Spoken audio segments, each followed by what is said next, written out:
Hello everyone, welcome back to my YouTube channel education study. Friends, आज की इस video में हम डिस्कस करेंगे success mirror one liner most important question, जिसमें हमारा टॉपिक रहेगा भारतीय इतिहास एवं संस्कृति, राष्ट्रीय स्वतंत्रता आंदोलन, भारतीय राज्य व्यवस्था एवं संविधान, भारतीय अर्थव्यवस्था तथा और भी दो तीन टॉपिक हैं। फ्रेंड्स, वेरी इंपॉर्टेंट ये वीडियो रहेगी क्योंकि इसमें 130 क्वेश्चन जो हैं वो वन लाइनर क्वेश्चन वो हम डिस्कस करेंगे। तो वीडियो के अंत तक बने रहें क्योंकि इस वीडियो से आने वाले कॉम्पिटेटिव एग्जाम में आपको बिल्कुल बहुत ज़्यादा हेल्प मिलने वाली है। चलिए फ्रेंड्स, वीडियो को शुरू करते हैं। और यदि अभी तक आपने मेरे चैनल को सब्सक्राइब नहीं किया है तो प्लीज़ चैनल को जरूर सब्सक्राइब कर दें। देखिए फ्रेंड्स, पहला जो हमारा टॉपिक है भारतीय इतिहास एवं संस्कृति, इसके विषय में हम डिस्कस करेंगे और इससे रिलेटेड जो है जितने भी वन लाइन क्वेश्चन है वो हम डिस्कस करेंगे। देखिए, पहला क्वेश्चन इसमें है अस्तो माँ सदगम कहाँ से लिया गया है। वेरी इंपॉर्टेंट क्वेश्चन फ्रेंड्स, ये लिया गया है ऋग्वेद से। आगे देखिए, चरक संहिता नामक पुस्तक किस विषय से संबंधित है। तो फ्रेंड्स, ये पुस्तक जो संबंधित है ये है चिकित्सा से। आगे देखिए, अमरावती बौद्ध स्तूप कहाँ है। फ्रेंड्स, अमरावती बौद्ध स्तूप जो है वो आंध्र प्रदेश में है। आगे देखिए, अशोक का दक्षिणतम शिलालेख कौन सा है, वो है येरागुड़ी। और आगे देखिए, गीत गोविंद के रचयिता कौन है, तो वो हैं जयदेव। आईने अकबरी का लेखक कौन था, अबुल फजल। आगे देखिए, खालसा सेना की स्थापना तथा पाहल पर्व के प्रवर्तक कौन है, तो वो हैं गुरु गोविंद सिंह। आगरा की जामा मस्जिद का निर्माण किसने करवाया था, ये करवाया था शाहजही जहां आरा बेगम ने। आगे देखिए, आर्य समाज की स्थापना किसने की थी, ये की थी स्वामी दयानंद जी ने।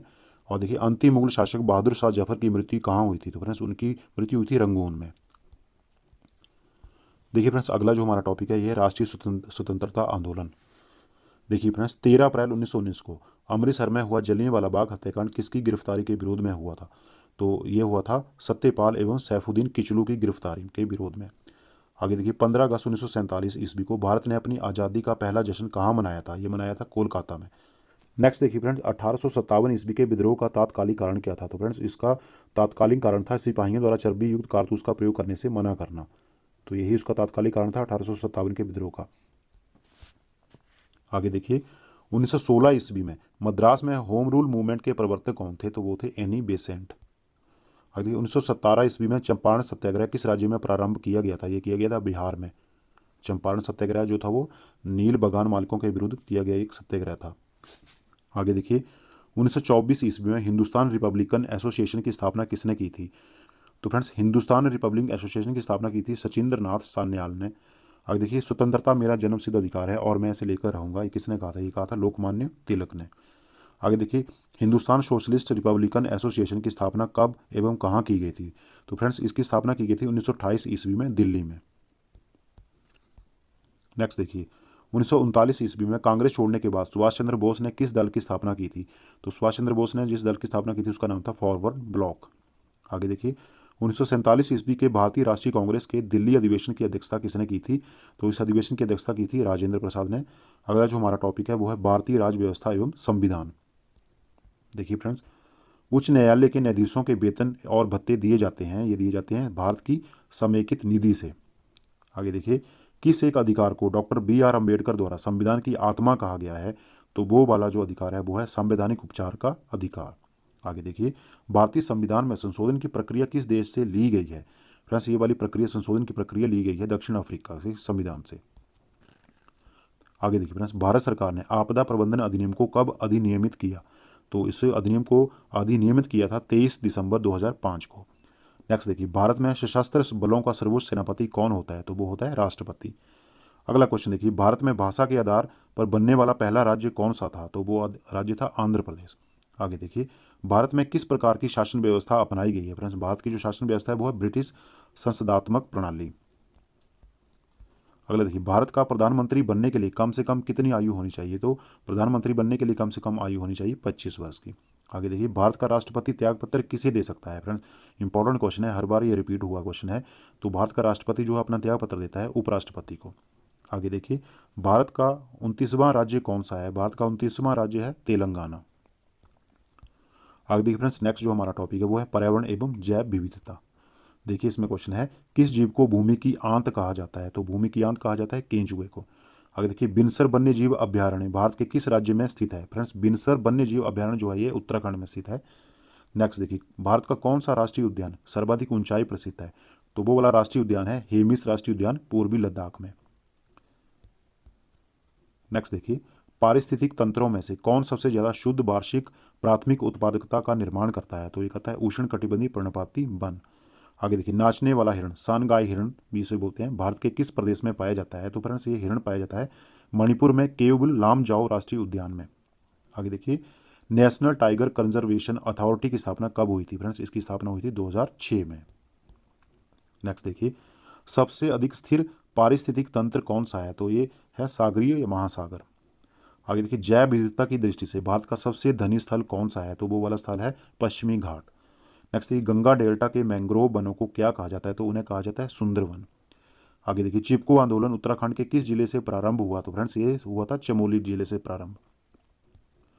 फ्रेंड्स अगला जो हमारा टॉपिक है यह है देखिए, जलवायु परिवर्तन एवं आपदा। देखिए इसमें क्वेश्चन है, कम कार्बन विश्व में संक्रमण को उत्प्रेरित करने के लिए क्लाइमेट न्यूट्रल नेटवर्क CNNet को 2008 में किसने लॉन्च किया? ये किया था यूनाइटेड नेशन एनवायरमेंटल प्रोग्राम ने। आगे देखिए, विश्व का सर्वप्रथम ग्रीन हाउस गैस निरीक्षण उपग्रह कौन सा है? तो वो वाला उपग्रह है इबुकी। आगे देखिए, ग्रीन हाउस गैसों की संकल्पना किसने दी थी? फ्रेंड्स ग्रीन हाउस गैसों की संकल्पना दी थी जोसेफ फोरियर ने। आगे देखिए, पृथ्वी के नजदीक वायुमंडल का सबसे निचली परत कौन सी होती है? तो वो होती है क्षोभमंडल। नेक्स्ट देखिए, कौन सा राज्य भारत का प्रथम कार्बन मुक्त राज्य बन गया है? तो वो राज्य बना है हिमाचल प्रदेश। नेक्स्ट देखिए, नदियों या जल स्रोतों और जलाशयों में अधिक जल आने से अचानक और अस्थायी रूप से किसी भूभाग का जलगमन हो जाना कहलाता है? तो वो कहलाता है बाढ़, फ्लड। आगे देखिए, मौसम विभाग के अनुसार सूखे का सूचक होता है वार्षिक वर्षा का औसत 10% से अधिक कम हो जाना।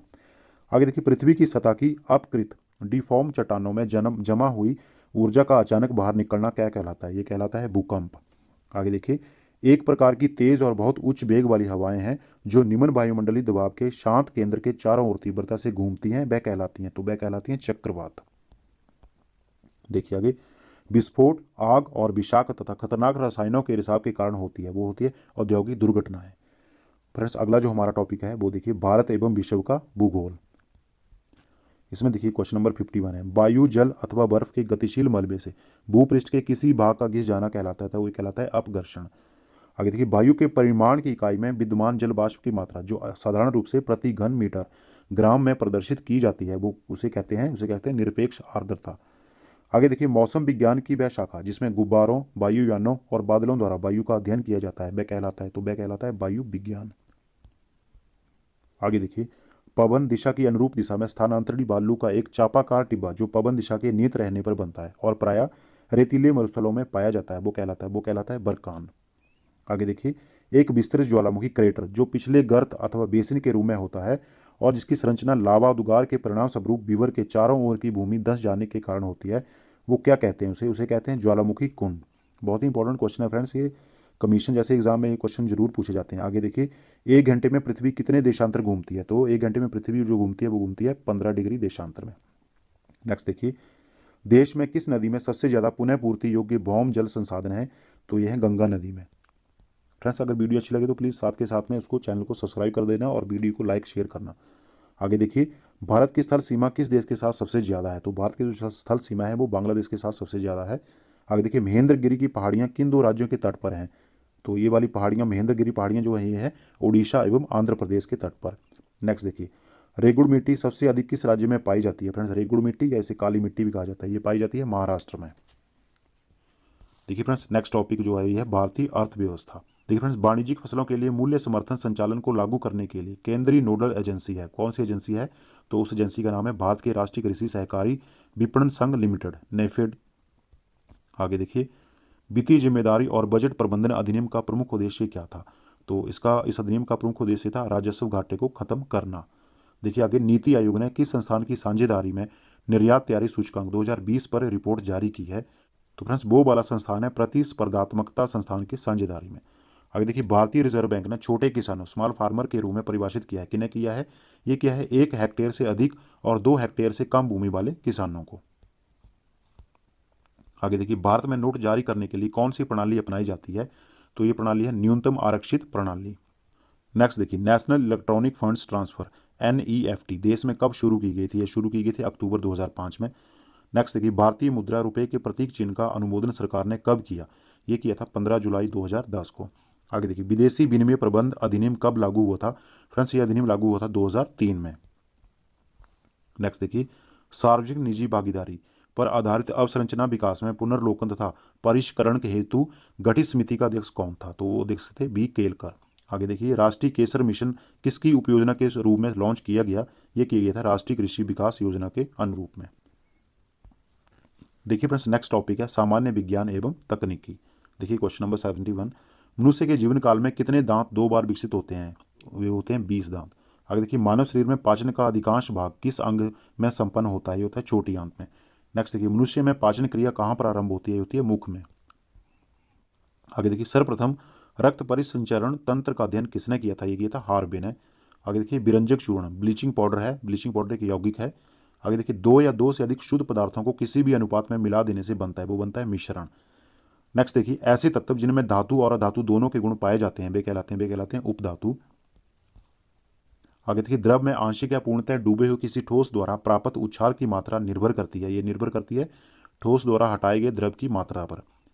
आगे देखिए, जल पृष्ठ पर लोहे के टुकड़े के ना तैरने का कारण, तो उसके जो लोहे के टुकड़े का ना तैरने का कारण होता है लोहे द्वारा विस्थापित जल का भार लोहे के भार से कम होता है। आगे देखिए, वेग, संवेग और कोणीय वेग कैसी राशि है? तो यह है सदिश राशि। आगे देखिए, बाल विकास एवं शिक्षा शास्त्र, ये अगला टॉपिक है। देखिए, इसमें शिक्षा मनोविज्ञान का मुख्य संबंध सिखाने से है, यह कथन है। तो फ्रेंड्स, यह कथन है सौरे एवं टेलफोर्ड का। नेक्स्ट देखिए, स्किनर के अनुसार शिक्षा मनोविज्ञान के सामान्य उद्देश्य हैं, ये हैं बाल विकास के उद्देश्य।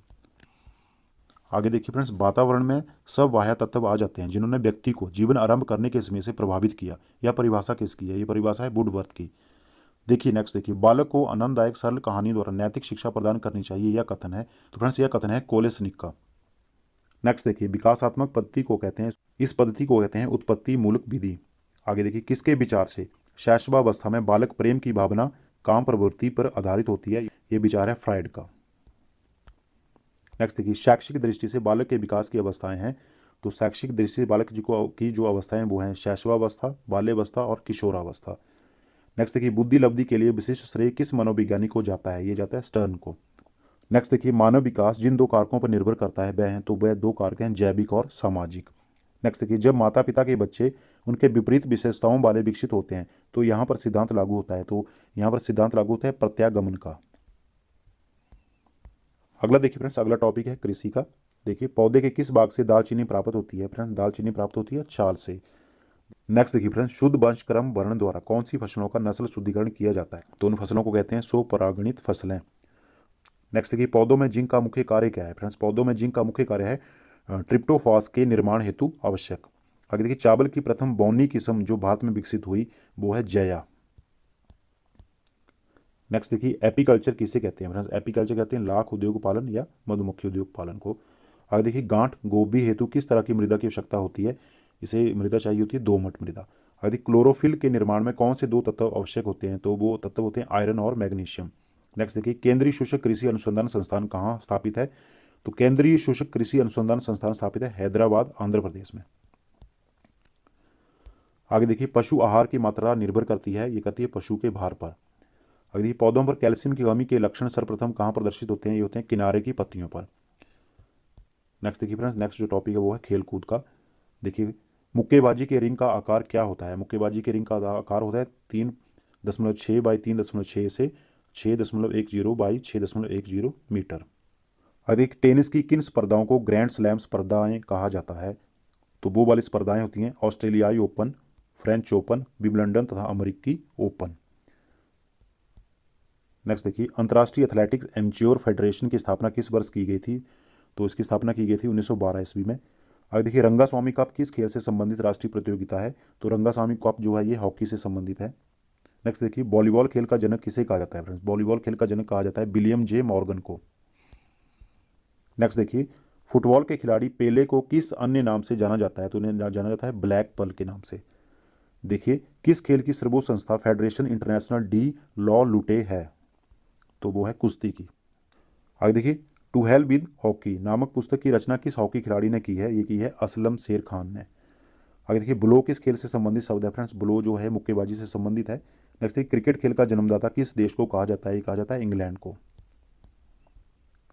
नेक्स्ट देखिए, नेक्स्ट है कंप्यूटर ज्ञान टॉपिक।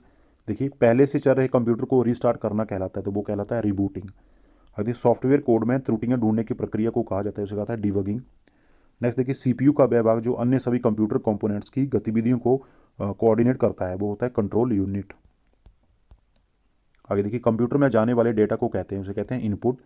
कंप्यूटर में डेटा किसे कहा जाता है, कहा जाता है चिन्ह, वो संख्यात्मक सूचना को। देखिए एएलयू का पूरा नाम होता है, एएलयू का पूरा नाम होता है अर्थमेटिक लॉजिकल यूनिट। आगे देखिए कंप्यूटर का नियंत्रक भाग कहलाता है, वो कहलाता है सीपीयू। नेक्स्ट देखिए कंप्यूटर के सभी भागों के बीच सामंजस्य स्थापित करता है कंट्रोल यूनिट। नेक्स्ट देखिए माइक्रो प्रोसेसर जो कंप्यूटर का मस्तिष्क होता है, उसे कहा जाता है माइक्रो चिप। आगे देखिए एएलयू परिचालन संपन्न करता है, ये कहता है अर्थमेटिक। आगे देखिए फ्रेंड्स नेक्स्ट टॉपिक है विविध मिसलेनियस। इसमें देखिए कॉर्क टिश्यू काग उत्तक के निकलते हैं, ये निकलते हैं फेलोजन से। आगे देखिए कॉर्टेस किस देश की संसद को कहते हैं, फ्रेंड्स कॉर्टेस कहते हैं स्पेन की संसद को। नेक्स्ट देखिए नोबेल पुरस्कार प्राप्त करने वाला प्रथम भारतीय कौन है, तो वो है रविंद्रनाथ टैगोर। आगे देखिए द्रोणाचार्य पुरस्कार किससे संबंधित है, तो ये जो पुरस्कार है ये संबंधित श्रेष्ठ गुरु प्रशिक्षक। आगे देखिए खजुराहो स्थित है, फ्रेंड्स खजुराहो मध्य प्रदेश में स्थित है। आगे देखिए राष्ट्रीय रक्षा अकादमी स्थित है, राष्ट्रीय रक्षा अकादमी जो है वो देहरादून में स्थित है। नेक्स्ट देखिए रामकृष्ण मिशन की स्थापना किसने की थी, रामकृष्ण मिशन की स्थापना की थी स्वामी विवेकानंद जी ने। नेक्स्ट देखिए बाखड़ा नंगल बांध किस नदी पर स्थित है, फ्रेंड्स ये बांध जो है सतलुज नदी पर स्थित है और एशिया का सबसे ऊंचा बांध भी है। देखिए आगे कौन सा राज्य भारत के सबसे पूर्वी भाग पर स्थित है, तो वो वाला राज्य है अरुणाचल प्रदेश। नेक्स्ट देखिए कौन सा देश नाथुला दर्रा के पार है, तो वो वाला देश है चीन देश। तो फ्रेंड्स इसी के साथ अभी हमने 130 क्वेश्चन जो थे 1 लाइनर क्वेश्चन वो अभी पूरे के पूरे डिस्कस कर लिए। आई होप कि आप सभी को वीडियो पसंद आई होगी और इस वीडियो से आपको कुछ ना कुछ आने वाले कॉम्पिटेटिव एग्जाम में जरूर हेल्प मिलेगी। तो फ्रेंड्स जल्दी ही मिलेंगे इस प्रकार की और वीडियो के साथ, तब तक के लिए जय Hind, thank you for watching. I hope कि आप सभी को वीडियो पसंद आई होगी।